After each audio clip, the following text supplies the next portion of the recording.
Em 13 de maio de 1888, a princesa Isabel instituiu a Lei Áurea no Brasil, dando um fim à escravidão no nosso país.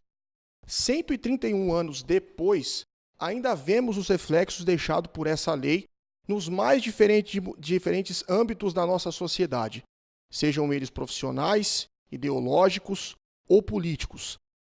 Para falar um pouquinho sobre a abolição da escravatura e a importância da comunidade negra na nossa sociedade, o portal A Verdade recebe aqui nos seus estúdios o conselheiro e fundador do Grupo Zama, Jorge Reis Tarcísio.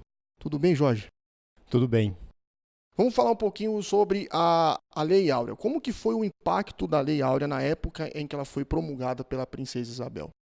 O impacto da Lei Áurea, na época que ela foi promulgada pela princesa Isabel para a comunidade negra, foi uma sensação de liberdade.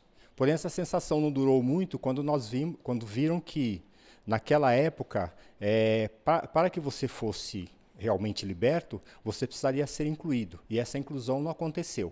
Não aconteceu como não aconteceu nos Estados Unidos. Nos Estados Unidos, os negros ganharam terra, ganharam condições de sobrevivência. A terra agrega. No Brasil, os negros foram tirados das fazendas, colocados nas ruas, acabaram indo para os cortiços, acabaram indo para os morros, formando as favelas, e a favela, o núcleo de submoradia, e o cortiço, ele desagrega. Então, não houve a lei e não houve a inclusão. Tanto que a Lei Áurea ela tem só 2 parágrafos. Né? É a lei mais curta que existe no Brasil. Bom, dentro do que você falou, qual que é o cenário que hoje a comunidade negra vive dentro de questões de preconceito, de racismo e até dentro da questão da exclusão social? Nós temos um problema muito grave com a questão do negro hoje no Brasil. Temos uma questão muito grave porque, inclusive, nós estamos vivendo um momento de muita preocupação com algumas mudanças e algumas ideologias políticas. Mas a situação do negro hoje ainda continua uma situação de exclusão.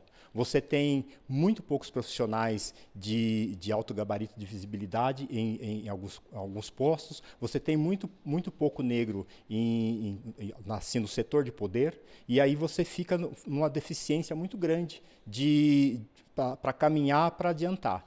A nossa juventude ainda precisa ter referências. E nós temos muito poucas referências. Dentro do que você falou, Jorge, eu vou abrir um precedente aqui para você responder mais claramente dentro da pergunta. O Campeonato Brasileiro ele tem 20 treinadores e apenas um treinador é negro, que é o Roger Machado.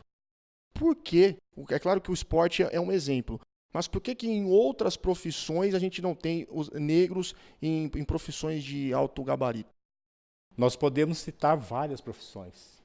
Uma profissão que agrega muito negro é o direito. Mas, por exemplo, se você for falar na questão da medicina, se você for falar na questão da agronomia, você encontra muitos poucos. Aparecendo alguns agora por conta de algumas aberturas que teve em termos de bolsa de estudos, de intercâmbio internacional, inclusive. O Grupo Zama teve um trabalho muito grande nessa área e nós tivemos aqui em Jundiaí a primeira negra bolsista da Faculdade de Medicina. E tivemos vários alunos nossos também que foram para Cuba e voltaram médicos de lá. Então, nós começamos a ver essa inclusão. Mas se nós formos voltar um pouco mais atrás, por exemplo, fomos falar do judiciário, nós tivemos lá no Supremo Tribunal Federal o Joaquim Barbosa, e com todo esse tempo só. Né? Então ainda precisa haver, a primeira coisa é a oportunidade na educação, que essa oportunidade de educação ela está se perdendo, e cada vez que entra um governo que corta verbas, você acaba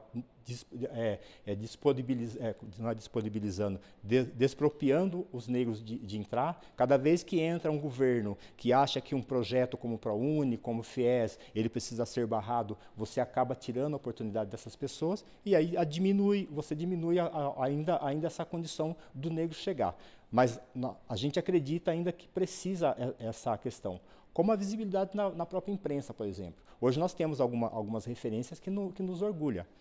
algumas apresentadoras, né? Se você me permite citar a Maria Júlia Coutinho, a Joyce Ribeiro. Então, você tem algumas referências. E a comunidade negra, a juventude, ela precisa dessa referência. Ela precisa dessa referência até para ver que, não, se aquele conseguiu, eu também vou lutar para conseguir. E aí você consegue atingir. Mas tudo acontece ainda com essa questão de você não ter os profissionais em espaço de alto gabarito por conta realmente dessa exclusão, desse preconceito que existe, até na questão da educação. Por exemplo, falando da questão da educação, em 1812, o Império instituiu uma lei dizendo que a criança negra não podia ir à escola porque era portadora de moléstias contagiosas. Essa questão da moléstia contagiosa, hoje, em alguns casos, ainda persiste. Por que persiste? Nós temos uma doença chamada anemia falciforme. Essa anemia é uma deformação congênita nos glóbulos sanguíneos. Essa anemia, ela torna a criança mais lenta, a criança precisa de cuidados especiais. E um professor, hoje não, hoje você consegue até agregar um pouquinho esse conhecimento para os professores. Mas antigamente eles não tinham esse conhecimento. Então o que se dizia? A criança é lerda, a criança não tem capacidade, não tem vontade. E não se descobria que a criança tinha essa doença. Então são várias coisas que você vai excluindo dentro da educação e que você acaba não atingindo esse patamar de estar em cargos de importância e de visibilidade por conta dessa exclusão que aconteceu no passado. Diante de tudo que você falou, Jorge, qual que é a projeção feita para os próximos anos para a comunidade negra, não só dentro do governo federal, mas dentro dos governos estaduais e municipais? A questão de governo e de administração é uma questão muito de ideologia, primeiro. Ideologia do próprio gestor, do próprio eleito. Segundo, uma questão de luta do movimento negro. De você fazer as coisas, você ter credibilidade para fazer, você ter visibilidade para fazer. A partir daí, você consegue atingir alguns parâmetros e a gente consegue adiantar um pouco. Como eu falei anteriormente, o trabalho do Grupo Zama em Jundiaí, ele teve muito apoio do governo, durante todo o período que ele existiu até 2012. Depois de 2012, com a mudança do governo, ele perdeu esse apoio, perdeu inclusive o espaço que tinha para trabalhar, né? Mas nós trabalhávamos com cursinho, trabalhava com palestra, trabalhava com coisas nesse sentido. Nesse período, a gente sentiu que houve um avanço muito grande. Discute-se muito a questão das cotas nas universidades, né? Se nós formos analisarmos, o próprio ProUni, que é uma troca como que eu diria, uma troca de favores entre governo e universidade, ele é um sistema de cotas.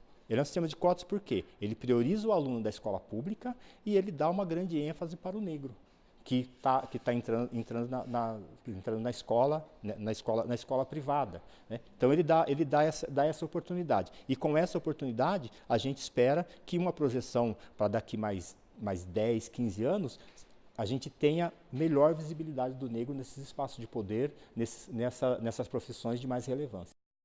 Jorge, eu quero te agradecer pela entrevista e eu espero que a comunidade negra continue lutando pelos seus direitos, porque é isso que a gente precisa. Obrigado, viu? Obrigado eu pela oportunidade.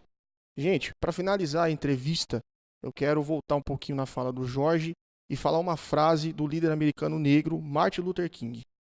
Ele dizia que tinha um sonho, de ver os seus filhos sendo julgados pela sua personalidade e não pela sua cor.